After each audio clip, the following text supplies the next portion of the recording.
C'est une victoire qui est vraiment hyper importante pour l'OM grâce au but d'Aubameyang et de Pape Gueye, une victoire face à Lens qui entretient l'espoir d'une qualification européenne via le championnat, même si ce sera pas simple bien évidemment, et qui nous permet de se mettre en confiance avant le match aller face à l'Atalanta. On va revenir là-dessus tout au long du débrief avec l'analyse du match dans son ensemble dans un premier temps, puis les tops et les flops et les notes. Dites-moi dans les commentaires ce que vous avez pensé de la prestation marseillaise, dites-moi ce qui vous a plu et ce que vous avez moins aimé, n'hésitez pas aussi à me donner vos tops et vos flops en commentaire, et dites-moi aussi si vous êtes confiant pour le match face à l'Atalanta jeudi. On commence comme d'habitude par un petit point sur la compo. Jean-Louis Gasset a opté pour un 3-4-1-2 avec Pau Lopez au but, un trio défensif avec Murillo en axial droit pour remplacer Chancel Bemba, Gigot dans l'axe et Balerdi axial gauche. Sur les côtés, on a Jonathan Klaus et Ulysse Garcia en piston, avec un tandem Gueye-Verretou au milieu de terrain. Aminarit est aligné un cran plus haut sur le papier, mais il était techniquement un petit peu plus bas. Et devant, on a le duo Ndiaye-Aubameyang en l'absence de Moumbagna qui est suspendu. On passe au résumé et à l'analyse du match en commençant par un focus sur la première mi-temps qui n'a pas été exceptionnelle mais qui n'a pas été mauvaise non plus côté marseillais. L'entame de match a été très réussie parce qu'on ouvre le score dans les premières secondes du match, le centre d'Iliman Ndiaye est vraiment très bon et la finition d'Aubameyang est juste parfaite pour tromper Brice Samba. En dehors de ça, Lens a mis beaucoup de pression pour gêner nos relances,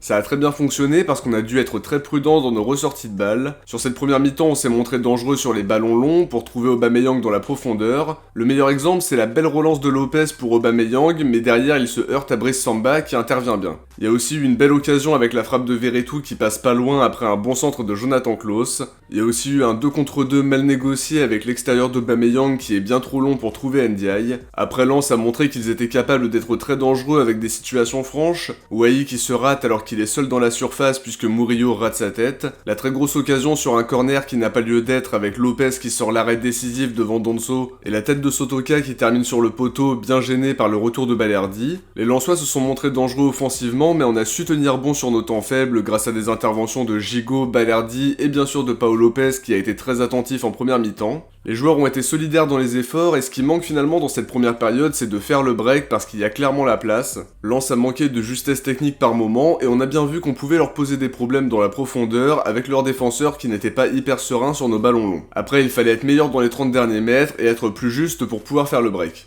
En deuxième mi-temps, on commence par une grosse occasion avec la frappe contrée d'Iliman Ndiaye après le contrôle manqué de Verretou. Ça partait d'un bon centre de Klaus sur le côté droit comme sur l'occasion de Verretou en première période. Lens a globalement eu la possession du ballon, leurs intentions offensives étaient meilleures, ils ont commencé à remporter plus de duels dans l'entrejeu. De notre côté, on a eu plus tendance à subir sur la deuxième mi-temps, et l'objectif c'était principalement de conserver le score. Le problème c'est qu'on va reculer comme d'habitude, on va être de moins en moins ambitieux dans le jeu, et ce qui devait arriver arriva. Saïd qui égalise de la tête avec un marquage plus que limite de la part de Balerdi, mais l'égalisation nous pendait au nez, on la sentait venir depuis quelques minutes. Heureusement la réaction va être très bonne avec une belle combinaison entre Aubameyang et Pape Gueye suite à une perte de balle lensoise très proche de leur surface. La frappe croisée de Gueye est magnifique, c'est un vrai geste d'attaquant, et ça nous permet de reprendre l'avantage à une dizaine de minutes de la fin du match. Au final on valide la victoire et elle est très importante puisque ça nous permet de revenir à 2 points de lance à 3 journées de la fin. L'objectif affiché c'est d'être européen, et c'est encore mathématiquement possible d'être 6ème,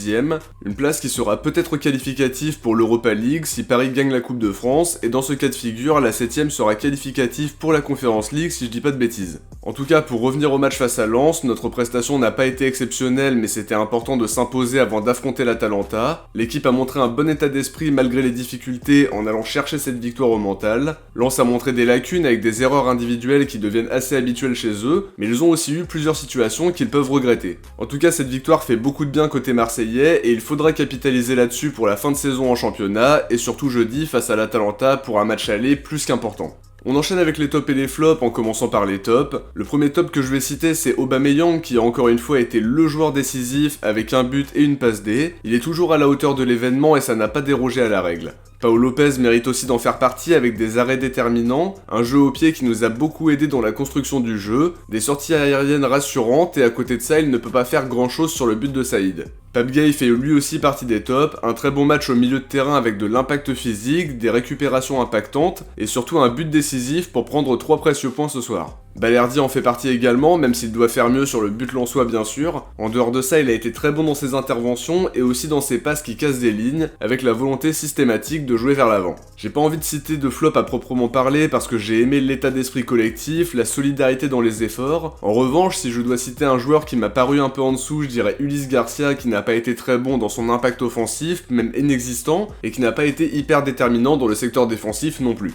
On passe aux notes en commençant par un 7 pour Pau Lopez qui a été très important dans la construction du jeu en première période grâce à ses ballons longs. Sa relance est très bonne sur le face-à-face manqué d'Aubameyang. Il a été très vigilant dans ses buts, notamment sur les occasions de Mendy, de Sotoka même s'il était hors jeu, et surtout sur l'occasion de Danso. 6 pour Klose qui est à l'origine de 2 belles actions grâce à sa qualité de passe longue. Il a été important dans l'animation offensive en apportant un peu de vitesse et de qualité de centre. Plutôt concentré défensivement et rarement pris à défaut, c'était une bonne prestation dans l'ensemble. 5 pour Amir Murillo qui n'a pas été le plus rassurant ce soir, je pense à l'action où il anticipe mal le centre et ça offre une belle situation à Wai qui heureusement la négocie mal. Il fait une grosse erreur sur une passe en retrait pour Pau Lopez qui offre une énorme occasion à Wai mais qui heureusement n'arrive pas à redresser le ballon après avoir dribblé Lopez. Dans le domaine aérien c'était compliqué mais faut pas oublier qu'il était à un poste qu'il ne maîtrise pas vraiment. Malgré tout il a été volontaire et on espère que sa blessure ne sera pas trop grave. 6 pour Samuel Gigot qui a fait un match plutôt cohérent ce soir. Il y a notamment une bonne intervention sur un centre dangereux en première mi-temps. Même chose pour couper une situation de contre dans la foulée. En revanche, il s'arrête de jouer sur la grosse occasion de Danso et ça aurait pu avoir des conséquences. Il a aussi fait un gros travail pour donner des conseils à Amir Murillo dans son placement.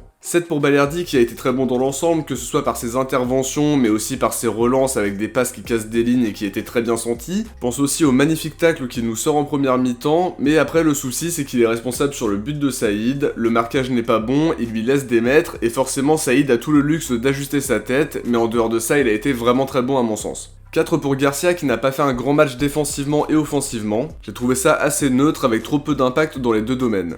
6,5 pour Verretou qui aura joué le match entier une nouvelle fois, il n'a pas lésiné sur les efforts en enchaînant les courses alors qu'on le sentait hyper fatigué quand même, il n'a pas tout réussi notamment dans certains duels et dans la justesse technique, mais pour un joueur qui enchaîne les matchs sans répit ça reste très cohérent. En revanche, dommage qu'il manque de précision sur ses tentatives de frappe. 7,5 pour Pape Gueye qui a fait un très bon match ce soir, il a fait du bien à la récupération, dans les duels en amenant son impact physique, ses qualités athlétiques ont fait beaucoup de bien, il a été très actif au milieu et en plus c'est lui qui marque le but du 2-1 pour nous permettre de prendre 3 points très importants ce soir. Ça laisse encore plus de regrets quand on sait qu'il devrait partir libre dans les prochaines semaines, mais au moins il ne triche pas et donne tout jusqu'au dernier moment, c'est très respectable. Après de son côté, visiblement rien n'est fait et il demande du temps de jeu et un statut plus important pour pouvoir prolonger l'aventure. Il y aura peut-être un retournement de situation, mais plusieurs médias en Espagne parlent déjà d'un accord entre lui et Villarreal. 5 pour Amin Harit qui a été intéressant dans un rôle plus reculé au milieu de terrain en première mi-temps. Ses choix étaient meilleurs, je trouve qu'il a joué plus simple. J'ai aimé son apport défensif, même si derrière il n'a pas été hyper en vue offensivement malheureusement.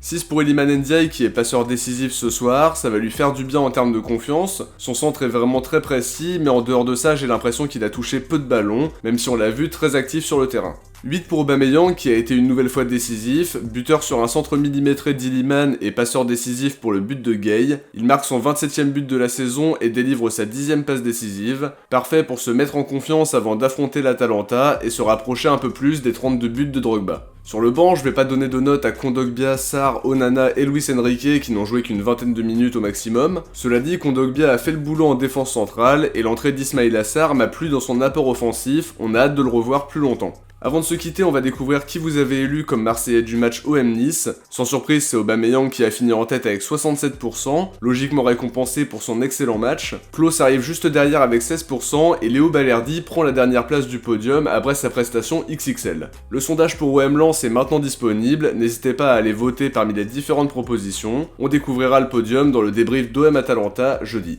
De mon côté, j'arrive à la fin de cette analyse, j'espère que ça vous a plu et comme d'habitude, si c'est le cas, n'oubliez pas le like pour aider la vidéo à être mieux référencée, à vous abonner en activant la cloche si c'est pas déjà fait pour ne rien louper des prochains contenus. Si vous avez regardé le débrief jusqu'à la fin, écrivez gay dans les commentaires. De mon côté, je vous dis à très vite pour de nouvelles vidéos et d'ici là, je vous invite à aller voir le 3e épisode de Que sont-ils devenus qui est sorti dans la semaine et aussi l'analyse de l'Atalanta que j'ai sorti au lendemain de la qualification face à Benfica. Vous les trouverez sur l'écran de fin de vidéo dans quelques secondes et en commentaire épinglé. Ciao, portez-vous bien et surtout allez l'OM.